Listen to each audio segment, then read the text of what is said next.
Hey everyone, and welcome to Ricky's Rockin' Reviews. I wanted to talk to you guys today about Metaxysm. This is by Ari Holding, and this comes to us from Cliff Cave Books. So I'd like to thank them for sending this to me in exchange for an honest review. I had a really good time with it. The tagline for this is kind of like a Lovecraftian story meets Clue, and it really does play out that way. We have this really intriguing prologue that introduces us to a monster, and the monster is not shown to us in complete detail, so it's kind of mysterious as to what kind of monster this is. There's a lot of slime associated and maybe some tentacles as well. And so it has a really good setup because after the prologue we meet Abby, and she works for Soto, and it's this company that creates different inventions that are useful to everyday people. And it's kind of futuristic, definitely not taking place in our modern technology. It's a little bit more advanced. And it's really interesting because she works kind of down below in the basement in the inventors level. She has these colleagues that are all unofficially ranked by their most useful inventions. And I was also really interested in Abby's day-to-day work. She's trying to create an invention to help her stand out. She hasn't created anything of use yet. And this company provides all the inventors with this mysterious metal with an unknown origin. At least the people that are working on it, they don't know what it is, but they have all these tools to their disposal. The inventors are able to experiment with these metals in any way they want to. The panels seem to be very malleable. They can hammer them, drill them, they can do whatever they want. And they are also provided these almost like potions from the level above, which is biology, and they get to see how the metal interacts with these potions or these chemicals. And they also have these computers that help activate their inventions.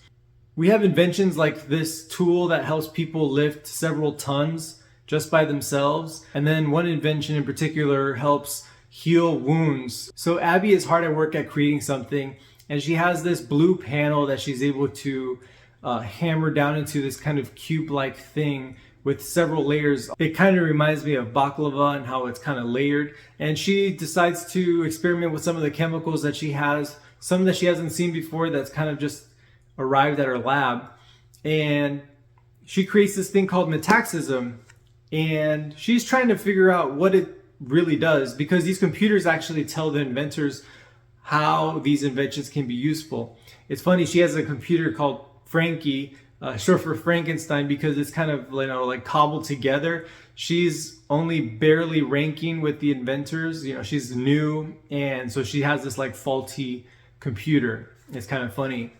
Once she creates Metaxysm, she's not sure of the function, like I said, because Frankie kind of corrupted some of the files. Meanwhile, she's also pursued by an accountant who works a couple stories above her. And I really liked all the office drama.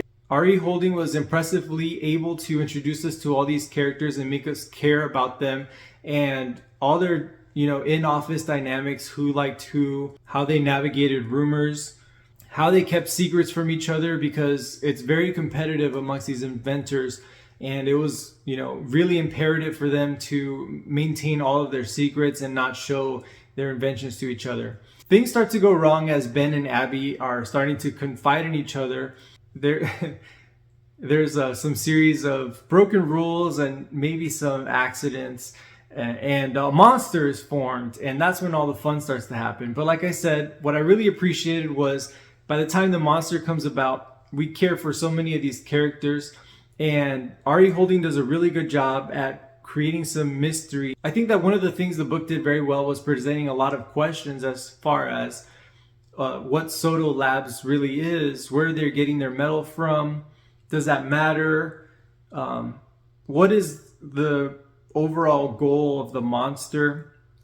And I wanted to learn a little bit more about the character dynamics when it came to some of Abby's co-workers. Something I really enjoyed was that as Abby and Ben became focal characters, their past became more relevant. We got a lot of more insight into some of the relationships they had before and how that came into play with some of the decisions they were making now in this present story, and why they did some of the things they did.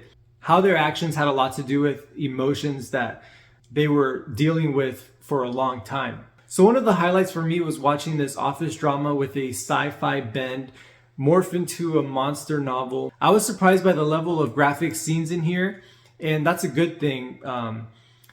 Like I said, I was kind of focused on like the office dynamics and the way these people were trying to create their inventions and learning about the whole process. And when these crazy moments happened, I was taken aback, and that's all in the fun of a monster book. And so that was done very well. Now I want to get into something that Ari Holding does here, which is very fun, but it could be a spoiler. So you have been warned. You have 5 seconds. You have 1, 2, 3, 4, 5. All right, so kind of towards the end, we're already into the climax.